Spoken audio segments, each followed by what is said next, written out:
Hi, friends. Hello, the world. Here is Estelle again with another podcast episode, and this time to talk to my dear friend and colleague, Leloba. Welcome, Leloba. Thank you, Um, Estelle. Nice to be here. yes, so Leloba and I had a great idea to talk about how do we value people, especially in workplace. Of course, it is also can resonate in general lives, but especially in workplace, how can we do that in a way that makes sense to us and to the other people? And most importantly, how do we really show what we mean, right? How do we really demonstrate that we value and not only leave it at the level of words? So, this is when we wanted to talk to you about what that is that we say when we say we value someone. What do we mean by it? Um, how it manifests when we are not maybe valuing people, what are the examples of that, and also what can we do to value people more if that's what we are trying to achieve. And that's why we have took some notes and we wanted to share. So Laloba, it's so great that you are here with me on this topic because I feel like you have such a rich experience of working in different environments, different contexts, so not only in humanitarian context, right? So that's why I think it would be great to talk about, especially let's start with the topic of what do we mean when we say valuing someone? How do you define it? Well, thank you very much. Thanks again for having me on your podcast. And yes, hi, greetings, everyone. We're talking about valuing, and I'm thinking of so many ways that that each of us shows that. It can be different for each. So sometimes I see these condensed lists that different groups will bring based on their industry. So business will bring this set of values to say this is what it means when we as a company or an industry want to value something. What are the company values? What are your personal values? Do those values align? And they look very different from the humanitarian world. And here are the values that you should have. And when we talk about something like self-reliance or determination, toughness, there are certain things that fit with different industries. I was also in education, and now again working for UNHCR after 12 years, different context. Now I'm working in learning and development within UNHCR, and you can see the values that belong to different industries.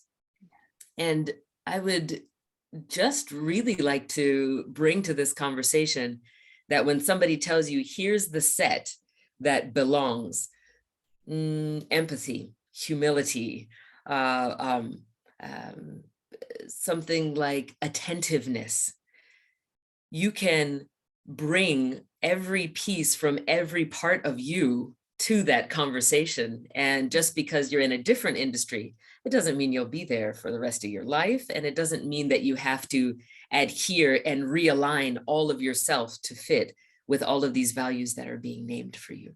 So sometimes it's necessary to stop, reflect, and just check in with yourself, with others around you. If you see that there is discord, something's not working, go ahead and check in and have a chance to talk about that. I don't think we take a lot of time to talk about our values. A lot of it is just expected, but that's where we start to fall into a trap a bit, don't we? Yeah, exactly. So I was also thinking that, when I even thought about like, what do I mean when I say I value someone? And it took me some time to actually be clear for myself what that is. And I don't even know what the dictionary definition is. So, and English is not my mother tongue, so I may not be expressing the way that others would. But I thought it's important for me to define what I mean by it and how I show that. And the way that I was thinking for myself is when I say valuing someone, it just means showing to them how I recognize their importance and worthiness, like in the depths of the human beingness. And I know that it's going to sound very abstract. It's okay. We will give some examples now, and I prepared my examples as well. But I just want to share that I know it may sound very difficult to define as well, but for me, what makes sense to say is that I recognize that someone is worthy as a human being, and I value only for that, irrespective of what that person does or does not do, or what position that person has in the organization or in the industry, whatever that is, right? So that I think for me makes sense when I say I value something. This is how I came up with it. And then the question is like, how does it manifest in the world when we're not valuing someone, right? Because I find it's easier to demonstrate something by showing the opposite of things, and then come to the actual topic. So if we look at the opposite of when we're not valuing someone, what will be like the concrete examples that we could see in the workplace that we then notice, maybe that's where we're not really valuing someone, right? Or their contribution. What would you say, Lalova? Yes, if you are taking that uh, um, the look at values from what is important, what is worthwhile. Yeah. Also, just to add to that, what does it mean? Sometimes it's what do you see as being good in a person? What is Yeah. desirable? All of that. You're asking for the opposite. And I think that's an excellent way to think about it. So if I flip all of that over, what's not important, what's not worthy, what's not good, what's not desirable, just to keep it simple. Yeah. There are so many examples in personal relationships, but let's stick to the work relationships for now. And we see that anger spilling over. We can see the impatience. Yeah. When somebody doesn't value another, they want your time and you don't want to give it to Yeah. them. So when you can feel yourself just, or if you see in your team, right? Because this also causes pressure for you within your team. There are people who won't make time for each other and they need to. And where are these other emotions coming out? I think a lot of our European style encounters, Western style encounters in the workplace are supposed to be supposed to be so many things that they just aren't. The way that you might be taught, you have to be on time, you have to be right there, 10 a.m., be on time, don't be a minute late. But in other cultures, you don't necessarily have to adhere to that. Being 5, 10, half an hour, right? 5, 10 minutes or half hour late is no problem. So that punctuality, that pressure when you feel or see that cultural misalignment, sometimes this, when there isn't a genuine interest to align with others in your team, sometimes the cultural differences will present challenges, and you can see that values there might not be exactly the same, which actually isn't that big of a problem if you see it coming and you're ready for it and show some flexibility. But I think those are those daily examples that you can see. Yes, exactly. And my examples would be like, in addition to what you said, which is so beautiful, especially what I love about your example of demonstrating where time becomes like of an essence. And depending on how we value someone, how much we value and how much we put importance to that person, we are willing to give as much time as needed. And we don't really think of time being an issue, right? And whenever we don't do that, time somehow becomes an issue.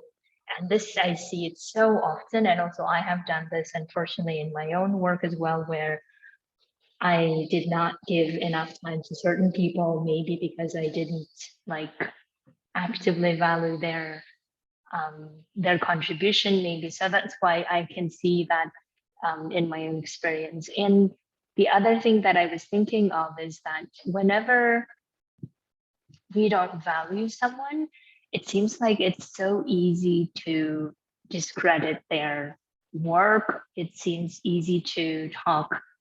I mean, bad mouthing is comes to my mind as an expression, but you can think of many other ways, right? So to talk about that person in a way that is like disapproving, to talk about it in a way that, well, they should have been doing this and they didn't, or some ways of talking about other people. And it becomes so easy to do that if we're not valuing that person. Or somehow we feel like justified even to talk about it in that way. And as if it's okay to talk about it because we're not valuing them as a person or their contribution. So that I think I've noticed a lot. And the last piece maybe I want to talk about is that I have experienced as well from colleagues where I felt like my contribution was not trusted, or they considered it not reliable, or they had the need to check on me or some version of it, right? So this also I've experienced, and I felt now, like looking back at it, I think that this may be also coming from that core of not valuing someone. So we see that there are so many ways that it can manifest, and I'm sure you all can come up with your own examples of where that may be coming up, right? So the other topic maybe then we can talk a little about is like, why is it difficult to value someone, right? Because it's not an easy thing to do. And I find it from my own personal experience that even though I'm someone who's very reflective, I would like to think of myself someone who stops and thinks before, doing things, yet I also find myself in the middle of like struggling of how can I show this value, or how can I show this person that I value this person and the contribution, but I may not always do a good job of it. So I was thinking, how can we, or why is it difficult? What are your thoughts about it? Interesting to look in those darker corners, those quiet corners too. Yeah. Dark in my world does not mean bad by any stretch of the imagination either. More when the sun goes down and life calms a little bit. Half the world is sleeping, but some of us are still awake. When you Yes. can think and reflect in a quieter space, what's in there. And there's a lot of vulnerability in there too, isn't it? Yeah. When we talk about values, when we take the time to tell somebody this is important to me, it does expose us to vulnerability.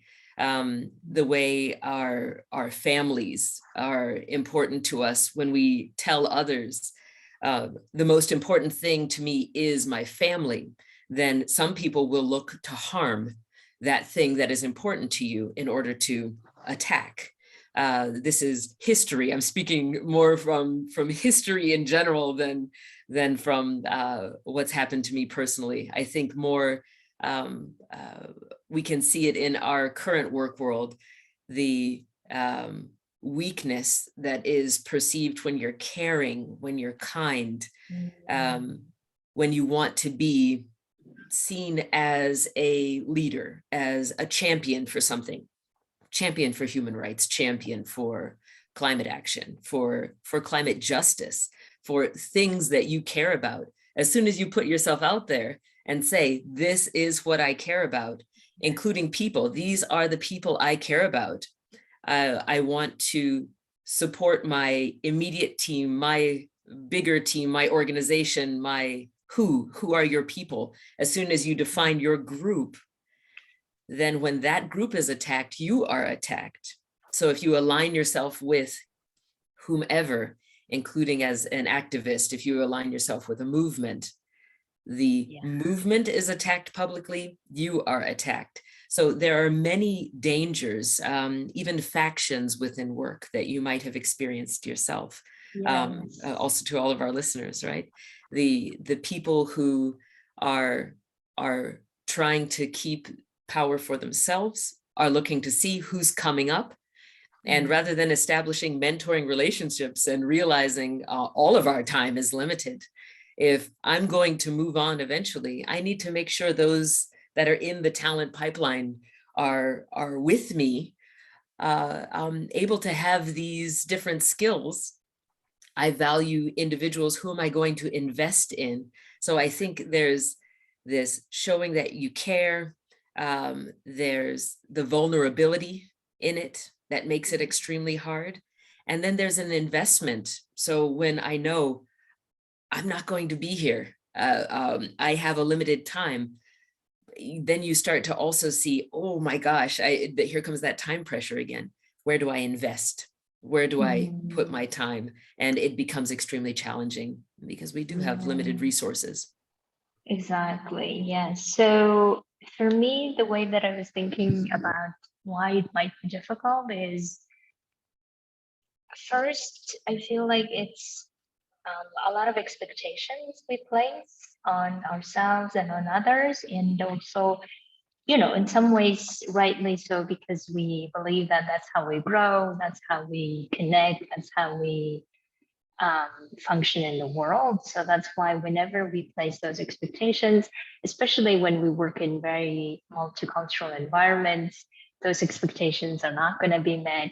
And like you were saying, everyone's value is different, right? Everyone values things differently. So that's why whenever we see those differences, we get like anxious, we get maybe impatient, we get angry, or we start believing that maybe we should handle, we should react. So that's why I feel like a lot of that comes from that. And also, I noticed the other thing, we are valuing more and more like efficiency and productivity and some kind of like well-used time. Again, going back to that. So whenever we see people are not using those resources in the way that we believe should be used, then we again get into this topic of, oh, something is not working, right? So, and then therefore we want to start fixing things or some way handling things. And this is, Yes. I think, one way that it becomes so difficult to value someone, their contributions, is because we want to then say, oh, I will just do it faster, better, or I will just do it this way, instead of, like we're saying, investing, instead of delegating, instead of sharing, instead of like helping each other grow. We get into this way is faster, more productive, or more this and more that, and we start acting according to our expectations. So that would be one. The other one that is very linked to that I see often is that judgment that comes. And of course, we all judge people in one way or another. I'm not saying that don't judge, because that would be unrealistic. Our brains automatically do that. But how we use that judgment, I guess, becomes very key. And oftentimes I see that we get into this judgmental mode of, oh, um, again, expectations are not met, but in a somehow negative way. And therefore we start labeling those people, or we start categorizing those people, right? So therefore it becomes so then difficult to value those people and their contribution, because we immediately look at them from the lens of, these are these people, whatever the label is, right? So we may label them as slow, we may label them as not reliable, or whatever the label that we put on them. And then and of course, these are many of them, maybe even happening in this subconscious level. We don't really realize it, right? But then all of our decisions become influenced by those judgments, and therefore it becomes difficult to value. So these were maybe things that you watch out for yourself and see when you might be doing it and how you might be doing it. And one of the ways that I usually notice in myself is when my emotions become very noticeable, right? So whenever I notice my emotions like towards a certain person, be it positive, be it negative, whatever that emotion is, I notice that either I'm valuing that person a lot, if the the emotions are very positive, or I'm not valuing that person enough. If the emotions are of this anger or annoyance or frustration, then I notice that, I need to be careful here because I know that I'm being influenced by my own judgments, that I should be careful, right? So these are the things that for you to think about when you are valuing. Anything you would like to, I don't know, add to that, Leloba? Yes, the parts that you're talking about now, a lot of it has to do with behaviors, doesn't it? Yeah, When you talk about judgment and you're mentioning your own behaviors, your own emotional reactions, maybe it isn't even an outward show of that behavior. You're noticing internally what's taking exactly. place. This is definitely a flag. It doesn't have to be a red flag, can be just these signal flags to let you know, take it easy, take a little bit more time, maybe to listen differently. There's something about values that moves and changes over time as well. It can be even during the course of the day, but for a lot of people, maybe you want to think of it more cyclically. We feel differently at different times of the year. Here is a big holiday coming up. I need this right now. So I value a person who does this. They're not doing it. I have this reaction. So with these behaviors that we see coming out of us and spilling out of us, or we see that we're judging someone for a behavior that they did, sometimes we also have to just look and see very explicitly what we're doing as a result at different times of the year. It's a beginning, and I'm using a year as like a cycle, just because it's an easy thing to think of, maybe 4 parts of the year, seasons, where I'm from, or sometimes people think 2 parts of the year, 2 seasons, rainy season, wet season. But really, Yeah. during this time of year, what am I doing? Who am I inviting to the conversation? So a work example would be a decision-making meeting. It could be a dialogue, could be a discussion, could be decision-making. But when I think of those 3, who am I inviting to this decision? When I have a lot of time and it's just a planning period, maybe I don't have a lot of pressure yet. It's coming, but I don't have it. I'm going to invite many people to this discussion. I want to hear what's happening. But later on, who am I inviting to that discussion? Because I need a decision right now. And then I can start to see who I value and who I don't value very clearly. Person A, person B are invited, and I'm not inviting the other 10 because I need a decision. I needed to move forward now. So you can see the way we talk about values sometimes is very stagnant. These are my core values. And people have tried to establish language, I think, in terms of core values to say this is something that never changes, implying that your values are constantly changing. And people don't want to talk about that because that means, are your morals changing? And nobody wants this flexible morality, because then you start going into right, another world. No, this is who I am. This is how it is. I want a person who is punctual. I want a person who is loyal, honest. I want this, I want that. So when we think about how we show it, I would also invite people to think about who they want in their conversations, or you're about to have a dialogue, a public dialogue on something. Who are you inviting to that conversation? You can see who is valued. You can see how you are deciding someone is valued as you select that professor to be on that panel, as you select that government minister, as you select these individuals. Are we selecting also someone who is a person in the community, a normal, everyday role, like a teacher, like a person who works in a shopping market? Are you inviting them to the conversation as well? You can start to see your value system at play and at work very quickly. Yeah, exactly. And the other thing that maybe I could add to that is that also, inviting them and also hearing them and listening to them, right? And I think also what's sometimes most important is how we use that information, or how we have digested that information, how we have then made sense of that information.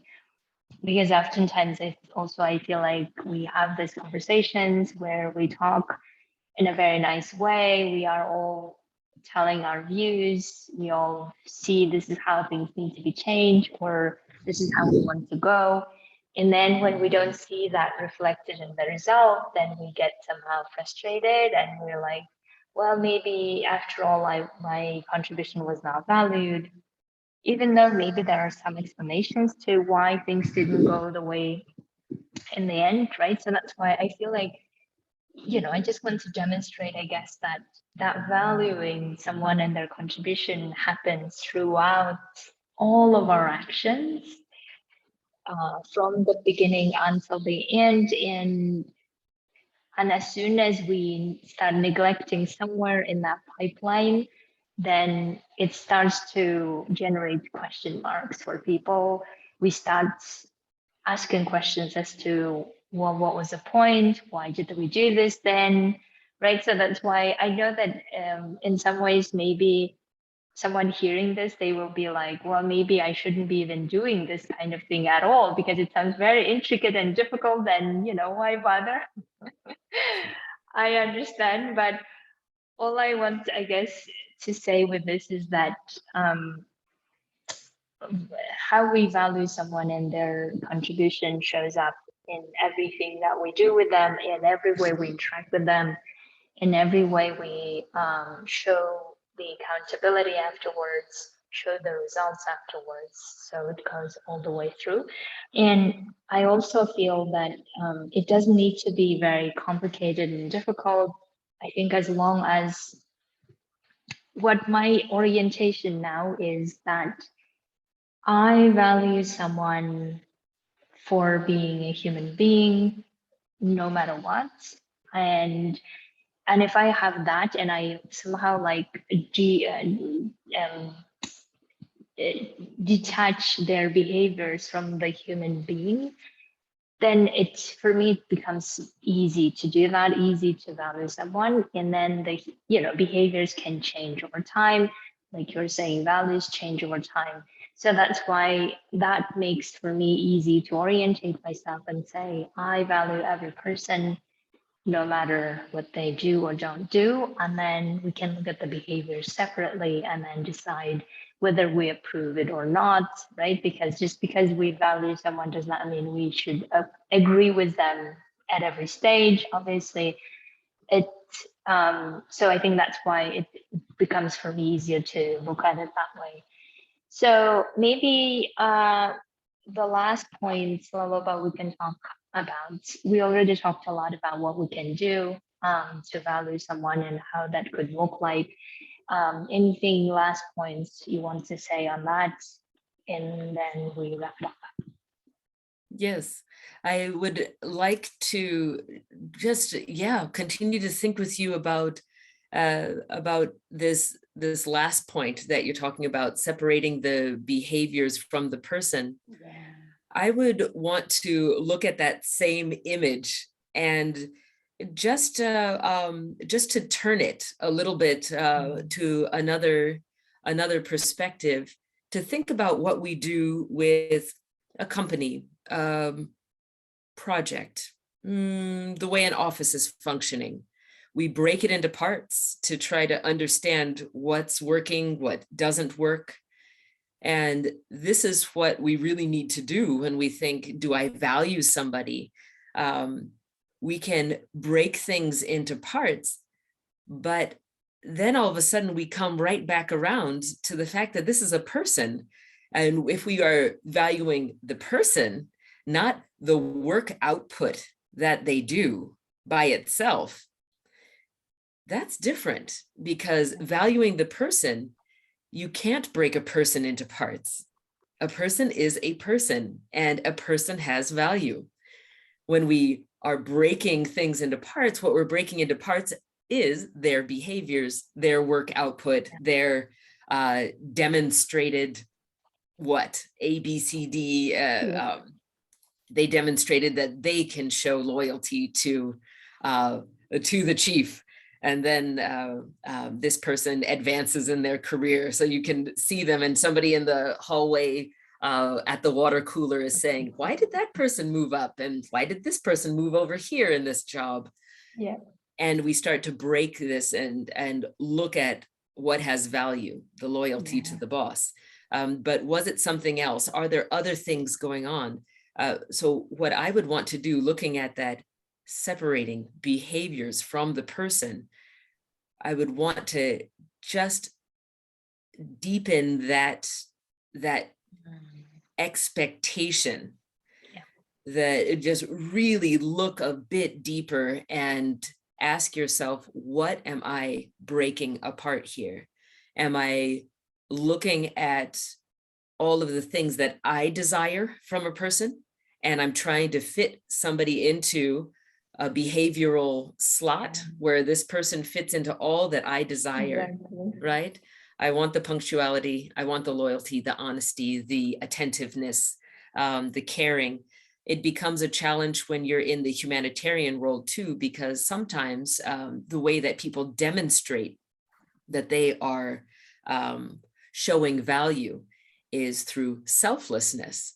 And we know that that can be extremely challenging for some people. They used to be selfless for a decade, for 2 decades, and now in their 3rd decade, they aren't as selfless as they used to be. Yeah. And so they're being judged right now for not being selfless. How dare they not be selfless? Yeah. My goodness, right? So when we are thinking of the whole person versus their behaviors, also recognizing that some of these things we value may have been demonstrated a lot in that person's past. We just weren't present for that.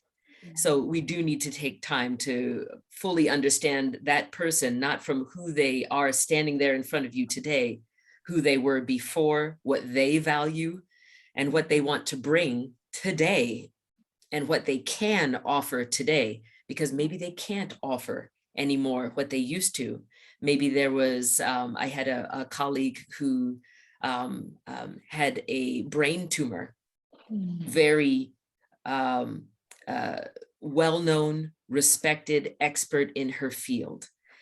She came to us after the brain tumor is removed. Her memory was severely affected. So there are so many things that she could still offer, and we just had to recognize that she could no longer offer a significant spectrum of what she could offer before. So there's still a lot of value in that person. So we have to value them even moving forward. Exactly. And, as you were saying, one thing that comes to my mind is this: once you get to know the person, it becomes difficult to hate them. It's not my word. Someone told me like a while ago, and I find it over and over to be true, in a sense of, once you really get to know the person, like behind that professional exterior, right? Once you get to know that person, then you start understanding things as to why that person behaves the way that they do, why they make decisions, or why they value things in this way or the other way. So that's why I think the easiest maybe way also just to get to know the person, irrespective of what you are doing together or not, so that you can have better understanding of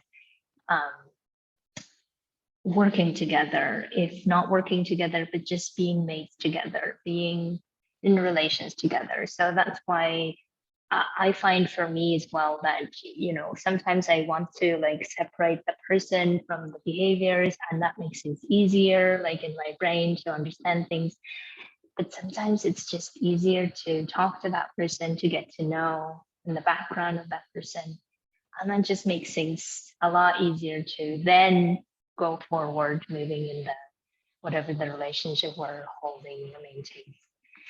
So, having said that, thank you so much, Leloba. It was amazing to talk to you about this somewhat not easy topic, I must say. But also, it's a great way to reflect on how all of our behaviors and all of the ways that we're showing up at the workplace is governed by things that we value, by governed by how we identify ourselves. And then that shows up throughout everything that we do. So that therefore it's such an important topic to talk about. And I feel like sometimes maybe we don't take time enough to talk about it. So that's why I love that we had this chance to talk about it. And yeah, and then I think we continue talking about it, maybe showing this in different ways, communicating in different ways, so that we have better understanding of ourselves when we are valuing someone and also ourselves, obviously. Thank you so much. Yeah, thank you. So I hope that you let us know to Leloba and to myself if you have any questions, if any of this was not clear, or if you just want to have this type of conversation with us as to how you see things. And yeah, I would be happy to hear from you all. Okay, have a wonderful week, everyone, and we'll be talking to you soon. Thanks.